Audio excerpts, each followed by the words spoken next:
There's an old British nursery rhyme that goes, "If you go down to the woods today, you're sure of a big surprise." The nursery rhyme is correct. You can never be sure of what you might find if you venture into the world's forests. You might stumble across a hidden piece of modern technology or an ancient abandoned city. We'll be looking at some truly bizarre forest finds in this video. Let's start in Bellevue, Colorado, USA, where the wreckage of an old World War II bomber hides among the trees high in the mountains. To access this B-17 bomber, you'll need to hike for 6 miles, so you have to really want to get there. The plane left Rapid City, South Dakota on a training flight on June 13, 1944. Nobody's 100% sure why it crashed, but this part of northern Colorado is notorious among pilots for its unpredictable and rapidly changing wind and weather conditions. A rookie pilot could easily have been caught off guard by a sudden and violent change in the wind, and so that may explain what the bomber is doing here. Only 6 of the 10 people aboard the plane survived the crash. The plane was almost torn to pieces, but if you search around the crash site, you'll find large sections of the wings and almost the entire engine. The site has become so popular with hikers that there are even B-17 tags attached to some of the trees to reassure tourists that they're on the right track as they approach it. Monarch Butterfly Grove in Pismo Beach, California, USA, is exactly what it sounds like.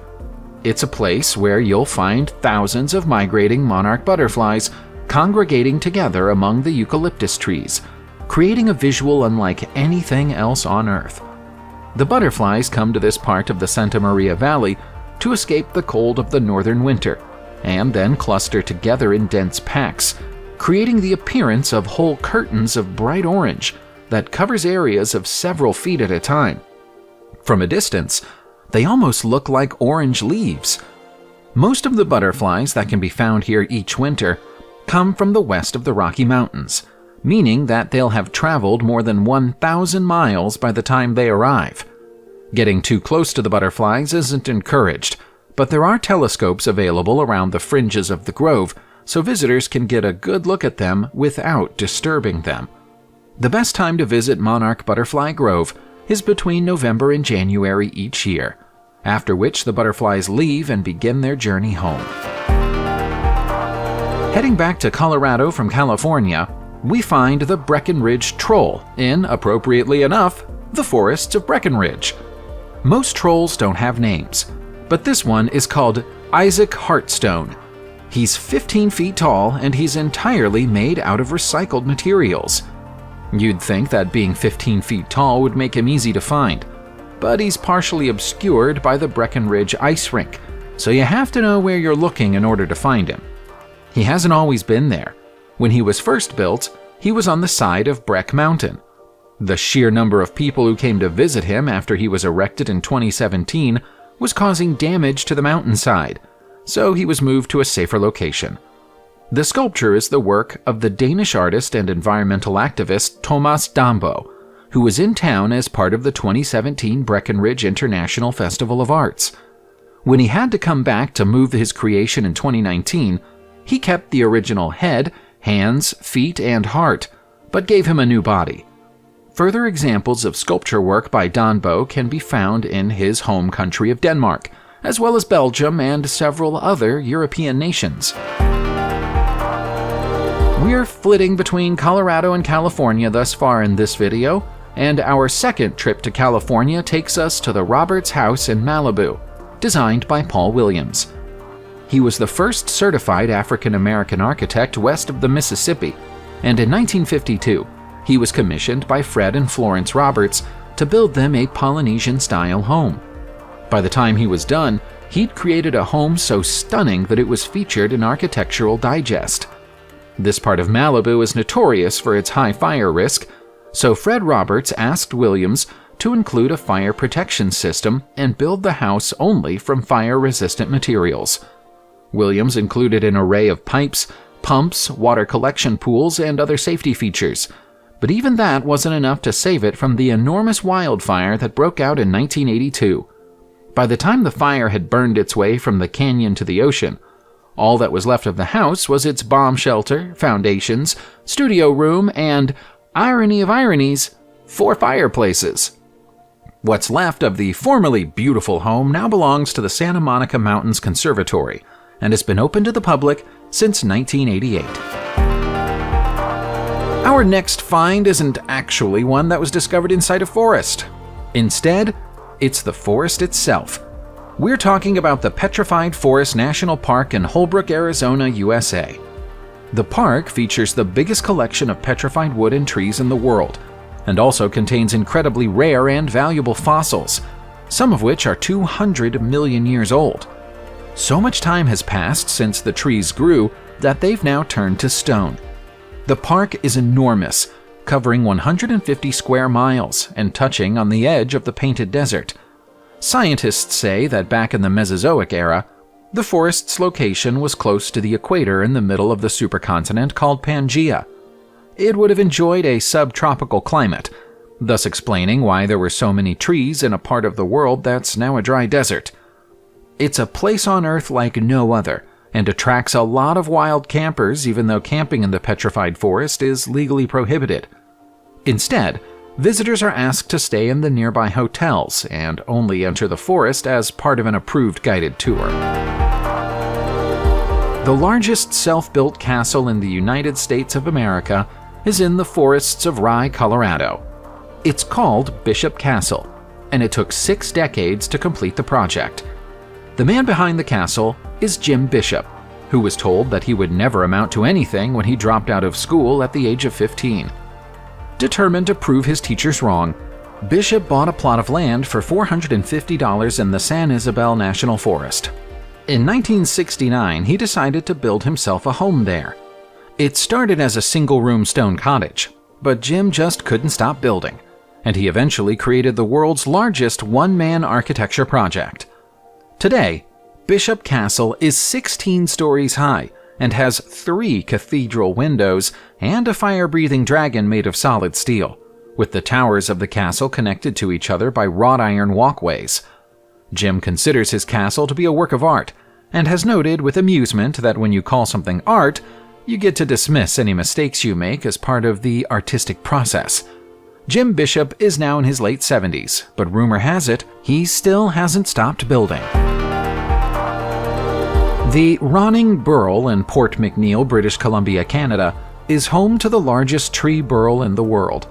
We know that at least some of you are now wondering what a tree burl is, so we'll tell you. A burl is, to all intents and purposes, a tumor that grows on a tree. They'll take the shape of massive bulbous growths on the side of a tree's trunk. Most of them are little bigger than a human fist, but the Ronning burl is colossal. It's 20 feet tall, 20 feet wide, and weighs about 30 tons. The burl grew on the side of a tall Sitka spruce tree on Vancouver Island, but was removed in 2005 so it could be placed on display on the Port McNeill waterfront. This used to be a hub for logging operations back in the 1930s, so it's an appropriate location for the burl. Amazingly, the world's second largest tree burl is also in Port McNeill. That one also grew on the side of a Sitka spruce and was cut down in 1976. All of the other large tree burls in the world come from giant redwoods, so the fact that these 2 behemoths didn't makes them all the more unique. Next up, we have the strange carved rocks of Los Alamos in New Mexico. The delicately carved boulders stand in the middle of a canyon forest, and have been said by some to look almost like model villages. The lines in the boulders can be interpreted as streets, some of which even appear to have terraces. It's as if someone used the boulders to sketch out a city plan thousands of years ago, and for all we know, that's precisely what happened.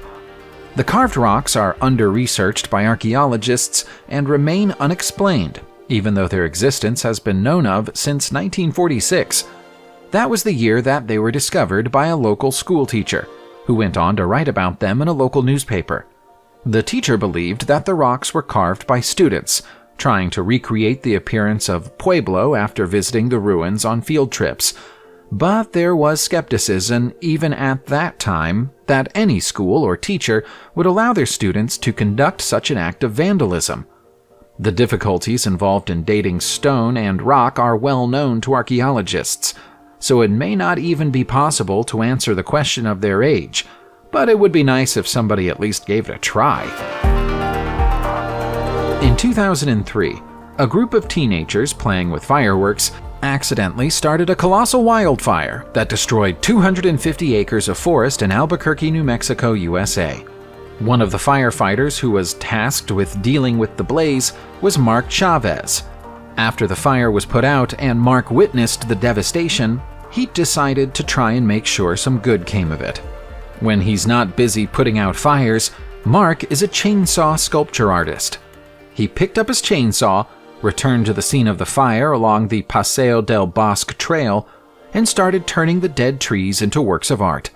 His work references the natural beauty of the area, the appearance of the trail before the fire, but also the fire itself.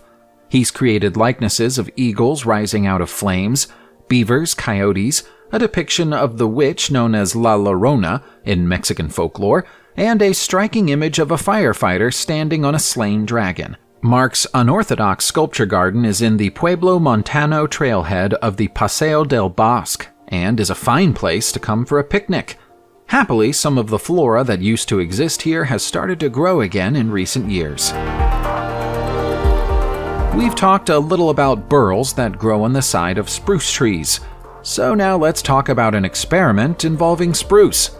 This is the Marcel Experimental Forest in Bovey, Minnesota. It's public land, but it hosts a cutting-edge climate change study. The location was chosen because northern Minnesota is home to a series of carbon-rich peat bogs. With funding from the U.S. Department of Energy, the Marcel Experimental Forest comprises 10 open-top pods with differing ambient temperature settings. The idea is to study the effect of higher temperatures on the ecosystem of the peat bogs and the spruce trees that grow around them. The scientists there hope to gain insight into what the effects of higher temperatures will be as far as 100 years in the future. It's currently about halfway through an anticipated 10-year first phase of the experiment, after which more funding will be required if the study is to continue. With the data generated from the experiments and the insights they provide, we may be better able to make predictions and policy decisions in the future. Welch Spring Hospital was once a nature spa in Jadwin, Missouri, USA.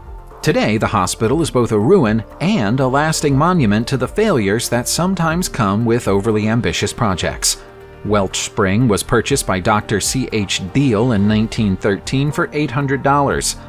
The doctor believed that the spring water had healing properties, and that the pollen-free air that blew through the nearby caves would ease the symptoms of people with lung and breathing disorders. He believed that Welch Spring had cured his hay fever, and wanted to extend the benefits to others by building a hospital over the mouth of the cave. What the ambitious doctor hadn't considered is that the area around Welch Spring had no public access other than a few dirt roads. The patients he expected to arrive simply never came, and when he passed away in 1940, his family had no interest in taking over the running of his spa. It's been abandoned ever since, but as of the 1960s, it's been a protected ecosystem. It's now a popular location for camping and canoe trips, so perhaps Dr. Deal's ideas were just too far ahead of their time. If you follow the historic Barnes Park Ferry Trail in Traverse City, Michigan, USA for long enough, you'll eventually reach a botanic garden complete with a giant bird's nest and a few fairy houses. There are between 40 and 50 fairy houses at the site, all of which were built from natural materials by local residents. The first of those houses was built by Heather and Jay Harrington, who were also responsible for the creation of the trail. They saw it as a way of celebrating the outdoors lifestyle that exists in northern Michigan. Visitors are welcome to complete the Fairy House Trail, but they have to arrive at the right time of year as the houses aren't there all the time. They're placed at the start of the summer and remain there until early fall, after which they're removed. When they're put back the following year, a few new designs usually accompany the older ones. As for the massive birds' nests, it was an Eagle Scout project that was created in 2015 and was expected to have fallen apart by now. But the Harringtons decided to repair and rejuvenate it each year as part of the reopening of the trail. Subscribe to the channel, turn on the notification bell, and enjoy watching new videos on my channel. Thanks for watching, and see you soon!